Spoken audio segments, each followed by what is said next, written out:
Welcome to the Tech Egg. Don't get scrambled. Enjoy the video. In this video, I will show how to iron without an ironing board. First, locate a stable, flat surface like a kitchen counter or sturdy wooden table. This becomes your makeshift ironing station. Next, protect your chosen surface by laying down a thick, clean towel or a wool blanket. This layer provides essential padding and prevents heat damage. Finally, prepare your iron. Ensure its sole plate is clean, and if using steam, fill the reservoir with distilled water. You are now ready to begin smoothing out those wrinkles. When you don't have an ironing board, selecting the right surface is key.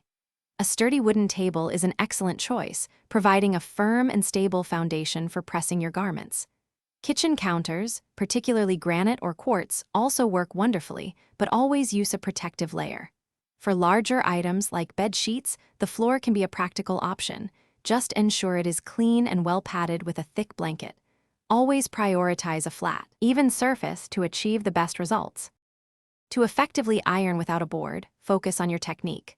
Work on small sections of your garment, about 6 to 8 inches at a time, for better control and precision. For stubborn wrinkles, utilize your iron steam function. Hold the iron 1 to 2 inches above the fabric, letting the steam penetrate.